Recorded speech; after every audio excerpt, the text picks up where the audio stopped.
warahmatullahi wabarakatuh. Di sini kami akan mempresentasikan hasil dari kerja kelompok kami mengenai investasi dan penganggaran modal.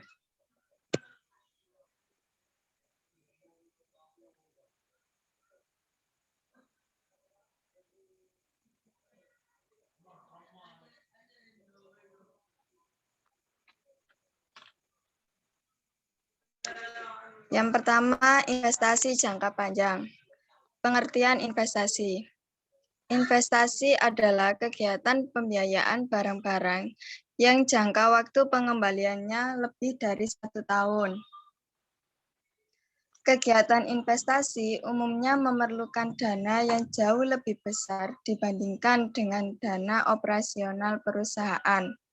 Oleh karena kegiatan investasi menghabiskan biaya yang sangat besar dan jangka waktu pengembalian investasi memerlukan waktu yang lama, maka diperlukan suatu analisis yang mendalam untuk mengevaluasi kelayakan kegiatan investasi.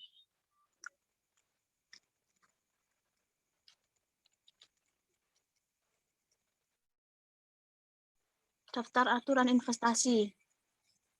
Jangan mencoba menebak pasar dengan menarik uang untuk meletakkannya, hanya karena pasar tiba-tiba naik atau turun. Kedua, diversifikasikan investasi untuk menyebar risiko. Yang ketiga, letakkan sebagian uang di reksadana saham, obligasi, dan pasar uang. Yang keempat, hindari mempertahankan uang 401.000 dalam skema investasi standar perusahaan. Yang kelima, waspada terhadap investasi sebagian besar Rp401.000 di saham perusahaan. Apabila perusahaan jatuh, bisa kehilangan pekerjaan dan simpanan sekaligus.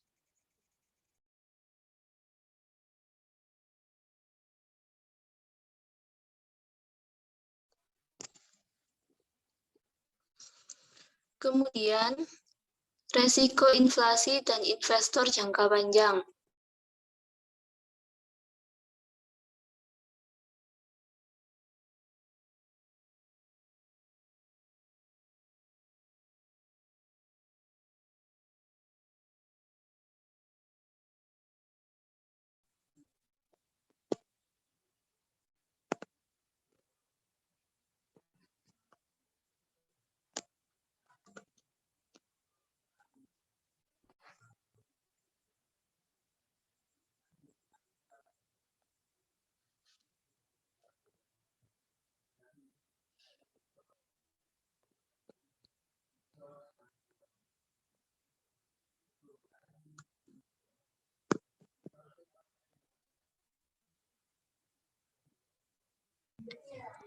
Penganggaran modal. Konsep capital budgeting.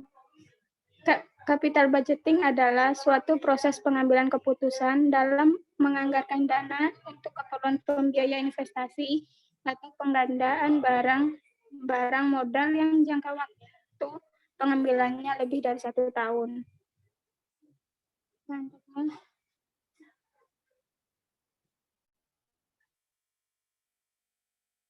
Jenis-jenis investasi yang memerlukan analisis capital budgeting. Yang pertama, kegiatan investasi baru atau new investment, yaitu yang termasuk kegiatan investasi baru adalah pendirian perusahaan atau pendirian pabrik baru, pengakuisisian perusahaan yang berbeda dari jenis usahanya dengan usaha awal perusahaan. Yang kedua, kegiatan ekspansi, yaitu yang termasuk kegiatan ekspansi adalah pendirian kantor cabang baru, penambahan pabrik, pengambilan alih atau akuisisi aset perusahaan lain yang sejenis, penambahan mesin baru, dan lain-lain. Yang ketiga, kegiatan penggantian aktiva tetap atau replacement, yaitu kegiatan untuk mengganti aktiva tetap lama dengan aktiva tetap baru. Contohnya, penggantian mesin pabrik yang lama dengan mesin pabrik yang baru. Yang keempat, kegiatan lainnya, yaitu kegiatannya seperti rencana peluncuran produk baru, penelitian, dan pengembangan produk.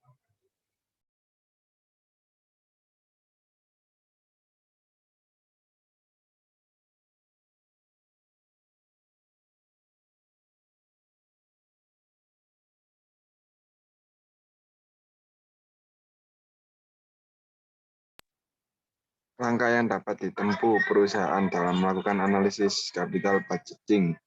Di antaranya, 1. Menghitung biaya investasi, yaitu merupakan langkah awal yang harus dilakukan dalam evaluasi kelayakan investasi. Dalam menghitung berapa biaya investasi, maka perusahaan harus menghitung seluruh komponen investasi atau seluruh komponen dalam perolehan barang modal. 2. Menentukan sumber dana. Perusahaan harus menentukan sumber dana yang akan digunakan dalam memenuhi biaya investasi yang telah ditetapkan, seperti modal sendiri, stockholders, equity, dan pinjaman long-term debt. 3. Menghitung biaya modal atau biaya dana yang digunakan. Atas dasar sumber dana yang akan digunakan dalam membiayai investasi tersebut, perusahaan kemudian menghitung berapa biaya modal atas berbagai dana yang digunakan. Biaya modal dihitung dengan menggunakan konsep the weighted average cost of capital, yaitu berapa biaya modal rata-rata tertimbang atau biaya modal atas masing-masing sumber dana dengan memperhitungkan proporsi dari masing-masing sumber dana. 4. Memproyeksikan net cash flow. Perhitungan net cash flow adalah selisih antara operating cash inflow dan operating cash inflow setiap periode selama umur ekonomis proyek. Perhitungan net cash flow juga dapat digunakan dengan menggunakan formula net cash flow sama dengan EBIT 1 min T plus depreciation, di mana EBIT sama dengan laba sebelum bunga dan pajak, T sama dengan tarif pajak, depreciation sama dengan biaya penyusutan. 5. Mengevaluasi kelayakan usaha dengan teknik kapital. Teknik capital budgeting. Setelah semua data diperoleh, kemudian menghitung kelayakan usaha dengan berbagai teknik kelayakan usaha, diantaranya dengan menggunakan teknik NPV, IRR, payback period. Dari hasil perhitungan teknik-teknik kelayakan usaha tersebut, kemudian dapat ditarik kesimpulan berupa keputusan menerima atau menolak proyek. Menerima proyek karena proyek tersebut dinilai layak, dan menolak proyek karena proyek tersebut dinilai tidak layak.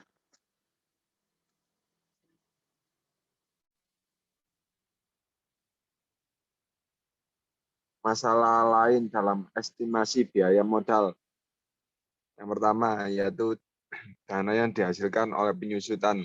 Secara singkat, arus kas penyusutan dapat diinvestasikan kembali atau dikembalikan pada investor atau pemegang saham dan kreditur. Kedua, perusahaan pribadi. Pembahasan tentang biaya ekuitas selama ini berpusat pada perusahaan yang dimiliki oleh publik dan telah berkonsentrasi pada tingkat pengembalian yang diminta oleh masyarakat pemegang saham. 3. Masalah pengukuran. Tidak dapat lebih menekankan lagi kesulitan-kesulitan praktis ketika mengestimasi biaya ekuitas. Sebagai akibatnya, tidak akan dapat memastikan seberapa akurat estimasi biaya modal yang diperoleh. Yang keempat, biaya modal untuk proyek-proyek dengan tingkat risiko yang berbeda. Suatu hal yang sulit untuk mengukur risiko proyek atau menyesuaikan biaya modal dari proyek-proyek penganggaran modal dengan tingkat risiko yang berbeda-beda. 5. Pembobotan struktur modal. Menentukan sasaran struktur modal itu sendiri merupakan suatu pekerjaan yang besar.